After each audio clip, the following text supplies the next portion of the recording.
네, 오늘 말씀은 뒤집어 보면 말씀이 있어요. 좀 오늘 깁니다.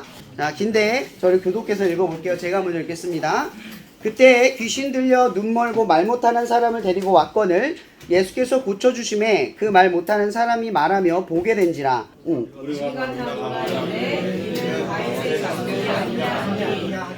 자, 맞춰서 읽어주세요. 바리새인들은 듣고 이르되 이가 귀신의 왕 바알세불을 힘입지 않고는 귀신을 쫓아내지 못하느니라 하거늘 예수께서 그들의 생각을 아시고 이르시되 스스로 분쟁하는 나라마다 회개하여질 것이요 스스로 분쟁하는 동네와 지마다 서지 못하리라. 만일 사탄이 사탄을 쫓아내면 스스로 분쟁하는 것이니 그리하고야 어떻게 그의 나라가 서겠느냐. 또 내가 바알세불을 힘입어 귀신을 쫓아내면 너희의 아들들은 누구를 힘입어 쫓아내느냐. 그러므로 그들이 너희의 재판관이 되리라. 그러나 내가 하나님의 성령을 힘입어 귀신을 쫓아내는 것이면 하나님의 나라가 이미 너희에게 임하였느니라. 사람이 먼저 강한 자를 결박하지 않고서야 어떻게 그 강한 자의 집에 들어가 그 세관을 강탈하겠느냐. 결박한 후에야 그 집을 강탈하리라. 나와 함께 아니하는 자는 나를 반대하는 자요 나와 함께 모으지 아니하는 자는 해치는 자니라. 그러므로 내가 너희에게 이르노니 사람에 대한 모든 죄와 모독을 사하심을 얻되 성령을 모독하는 것을 사하심을 얻지 못하겠고 또 누구든지 말로 인자를 거역하면 사하심을 얻되 누구든지 말로 성령을 거역하면 이 세상과 오는 세상에서도 사하심을 얻지 못하리라. 아무도 좋고 열매도 좋다 하든지 아무도 좋지 않고 열매도 좋지 않다 하든지 독사의 자식들아 너희는 악하니 어떻게 선한 말을 할 수 있느냐. 이는 마음에 가득한 것을 입으로 말함이라. 선한 사람은 그 쌓은 선에서 선한 것을 내고 악한 사람은 그 쌓은 악에서 악한 것을 내느니라. 내가 너희에게 이르노니 사람이 무슨 무익한 말을 하든지 심판날에 이에 대하여 신문을 받으리라. 다 함께 읽겠습니다. 내 말로 의롭다함을 받고 내 말로 정죄함을 받으리라. 아멘. 말은 생각을 담고 있어요. 그죠? 행동은 습관을 담고 있습니다. 갑자기 우리가 무언가 행동을 했을 때 그 행동은 갑자기 일어나는 듯 보이지만 속에 어떤 생각을 품거나 평소에 어떻게 행동을 하느냐에 따라 우리의 행동이 결정될 때가 있어요. 그러니까 신앙이라고 하는 건, 믿음이라고 하는 건 사실은 내가 갑자기 내가 믿습니다 하면 믿어지는 게 아니라 평소에 내가 믿음을 갖고 어떻게 살아갔냐에 따라 그 태도에 따라 그 경험에 따라 내 믿음이 증명이 되는 거예요. 그래서 믿음은 내 안에 있는 것이 행동으로 증명이 되면서 동시에 뭘 느끼냐면 내가 믿음이 있구나를 느끼게 돼요. 예전에 제가 정말 힘든 시기를 거쳤을 때 제가 신용불량자의 빚이 2천 넘게 막 있을 시절이 있었어요. 그때 너무 힘들어서 예수님을 처음으로 믿게 되고 교회를 다니기 시작을 했었어요. 그래서 교회를 다니면서 하나님을 이제 믿게 됐고 자연스럽게 이 예수를 그리스도로 받아들이는 과정 속에서 시키는 대로, 그러니까 교회에서 말씀대로 교회 질서와 이런 전통을 따라서 순종하며 나아갔던 적이 있었어요. 그때 제가 신용불량자이기 때문에 취업이 잘 안 돼서 좀 이렇게 몰래 취업을 할 수밖에 없는 상황이었거든요. 제가 일을 했는데 한 달에 2번 쉬고 12시간씩 일을 했습니다. 월급을 얼마나 받았는 줄 아세요? 90만 원 받았습니다. 한 달에. 말도 안 되죠? 네. 근데 신용불량자였기 때문에 거의 외국인 노동자처럼 불임을 당했어요. 근데 저는 사회초년생이었기 때문에 아무도 그거에 대해서 도움을 주거나 알려주는 사람이 없었기 때문에 부당함을 못 느끼고 일을 했어요. 근데 그렇게 일을 했는데 1년 반개월 동안 열심히 일을 했는데 그때 제가 하나님을 믿었다고 했잖아요. 제가 여러분들한테 신앙적인 행위를 강조하려고 하는 게 아니에요. 저는 11조를 그때 냈어요.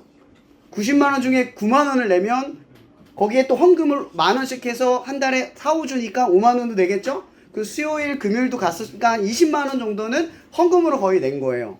그럼 나머지 70만 원을 가지고 생활을 했는데 그 당시 1년 반 동안 돈이 없었기 때문에 추리닝 한 벌, 거의 속옷만 갈아입는 그런 삶을 살았어요. 그렇게 1년 반개월을 버텼어요. 그래서 학비도 모으고 해서 결국은 1,000만 원을 어떻게 하다 모이게 됐는데 생각을 해보세요. 50만 원씩 1년을 모으면 얼마예요? 600밖에 안 돼요. 그죠? 1년 반개월을 일해봐야 700도 안 됩니다. 근데 제가 1,000만 원을 어떻게 모았냐면 제가 그때 11조를 냈다고 했잖아요.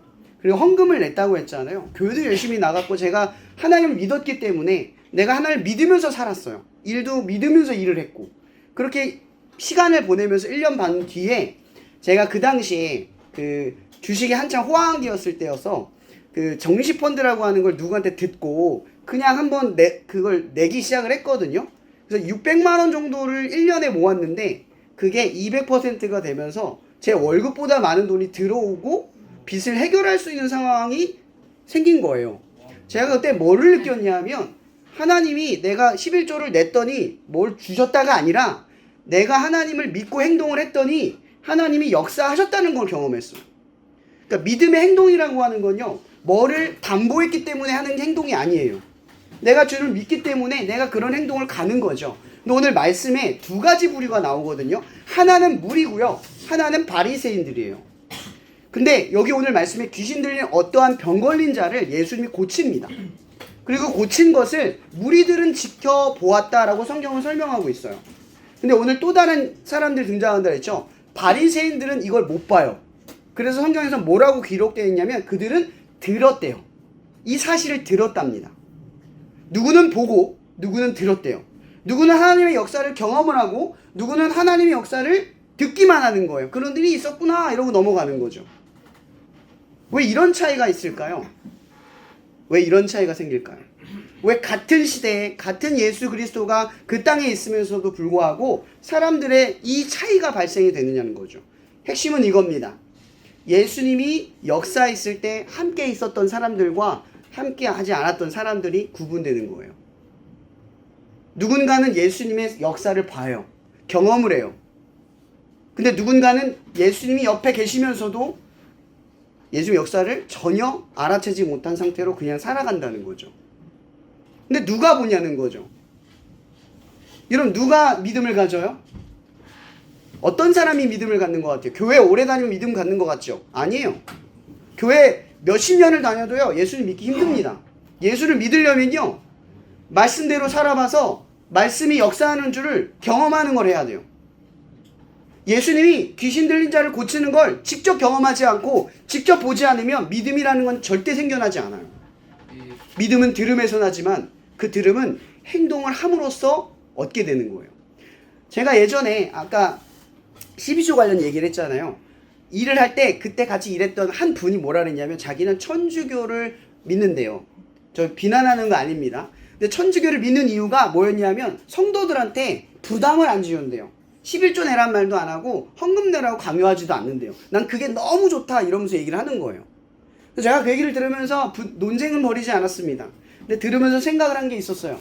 제가 시간 지나면서 늘 얘기하는 게 있어요. 여러분 저는 11조를 냈기 때문에 하나님 앞에 맡기는 게 뭔지 알아요.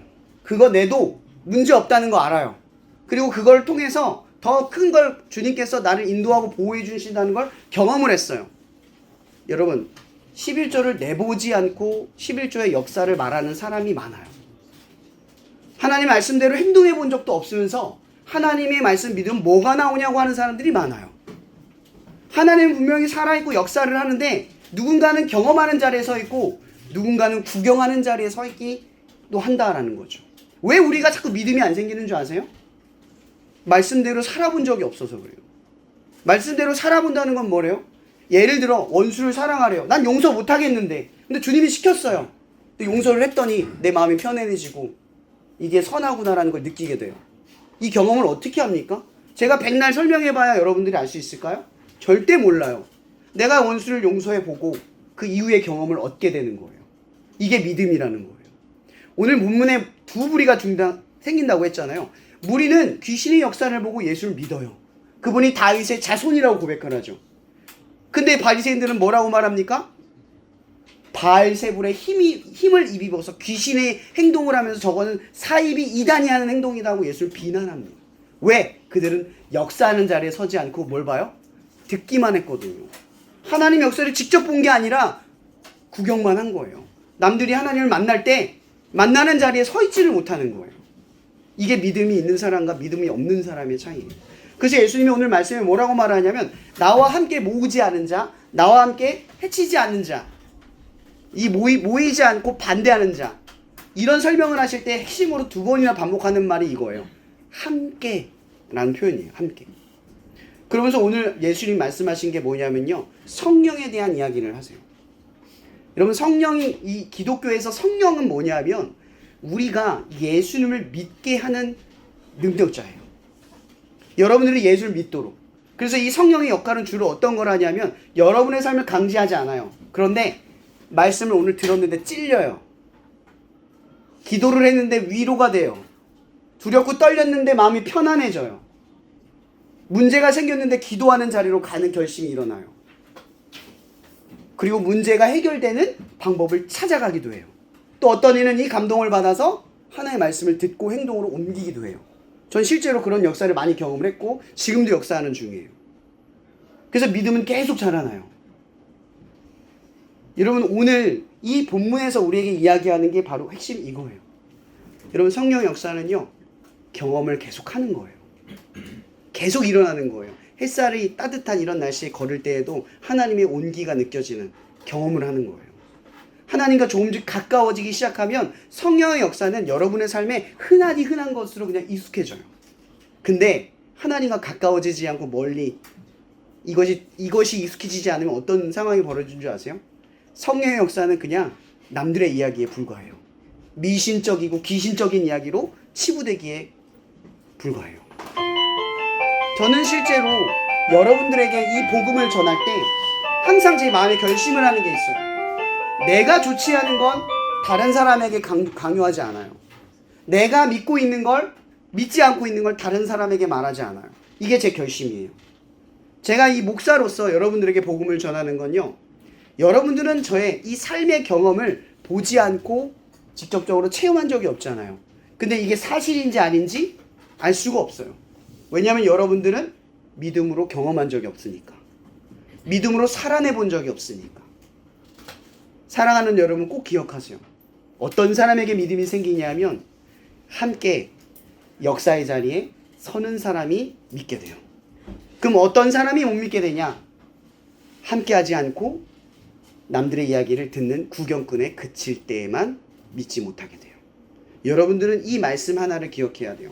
오늘 말씀을 보면 내 말로 의롭다함을 받고 내 말로 정죄함을 받으리라. 보세요. 무리들은 예수님을 믿고 그 귀신에 들린 기적을 보고 나서 이렇게 고백합니다. 다윗의 자손이요.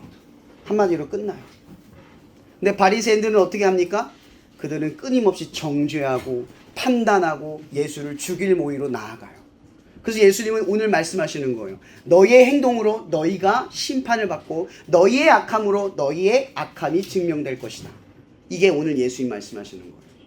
오늘 여러분들이 어떤 생각을 가지고 어떻게 행동하고 어떻게 믿기로 결단하는 건 여러분들의 자유로운 선택입니다. 그러나 예수님은 말씀하세요. 그 선택으로 우리는 심판을 받아요. 하나님이 우리를 심판하는 게 아니에요. 성령은 예수님을 믿게 하는 역사예요. 근데 성령을 모독하는 죄가 뭘까요? 성령을 모독하는 죄. 자살도 맞아요. 근데 예수님이 뭐라고 말씀하시냐면 나한테 잘못하거나 나를 비난하거나 나를 모욕하거나 나를 십자가에 처벌하게 만드는 너희들 모두는 오늘 말씀 뭐라고 되어 있냐면 사하심을 얻을 거래요. 나한테 한 모든 죄는 사하심을 얻을 거래요. 근데 딱 하나 뭐에 대해서는 사하심은 뭐 없냐면 성령을 모독하는 죄. 성령을 모독한다라는 건 딱 하나예요. 예수님을 그리스도로 믿지 않는 것. 성령은 우리가 예수를 그리스도로 믿게 하는 능력이니까. 그러니까 성령을 모독한다라는 건 예수를 그리스도로 시인하지 않은 채로 내가 살기로 작정하는 걸 의미해요. 그래서 함께하지 않는 자는 반대하는 자이고 함께하지 않는 자는 해치는 자예요. 그 모임을 파하게 만드는 자들이라는 거죠. 오늘 말씀의 결론은 이겁니다. 여러분의 삶에 시험을 볼 때나 아니면 공부를 할 때나 하나님의 위로와 사랑과 축복과 해결됨과 그리고 인도함을 경험하기를 바라요. 조금씩 믿음의 자리에 서기를 바라요. 근데 이 믿음의 자리는 가만히 앉아서 기도하는 게 아니라 말씀대로 한번 살아보는 도전을 해내는 거예요. 한 번쯤 살아내고 그 경험을 통해 하나님을 그리고 예수 그리스도를 믿게 되는 그런 시간들이 되기를 예수님의 이름으로 축복할게요. 기도하고 마치겠습니다. 사랑해 주님 감사합니다. 이 시간 우리가 이 자리에 모여 함께 나올 수 있도록 우리의 발걸음을 인도하여 주시니 감사합니다. 하나님, 우리가 다른 사람을 바라보며 정죄하며 악을 내뿜는 바리새인이 아니라 오늘 이 무리처럼 하나님의 역사를 통해 우리의 주변을 사랑하고 배려하는 그런 하나님의 모습과 형상을 닮아갈 수 있는 다윗의 자손이라 고백할 수 있는 믿음의 자리에 설 수 있게 하여 주시옵소서. 우리의 모임이 날로 계속되어질 때마다 이 자리가 함께하고 싶은 자리, 하나님의 위로와 사랑이 느껴지는 자리, 힘들고 지칠 때 찾게 되는 자리가 될 수 있도록 하나님 이 시간을 그리고 이 장소를 기억하여 주시고 우리 친구들의 마음속에 할례처럼 아버지 하나님 새겨주시옵소서. 늘 힘들고 지칠 때 하나님을 바라봐야 할 때 하나님을 찾게 하실 줄 믿사오며 살아계신 예수님의 이름으로 믿음의 자리로 우리를 초대할 줄 믿사오며 예수님의 이름으로 기도합니다. 아멘. 네, 감사합니다.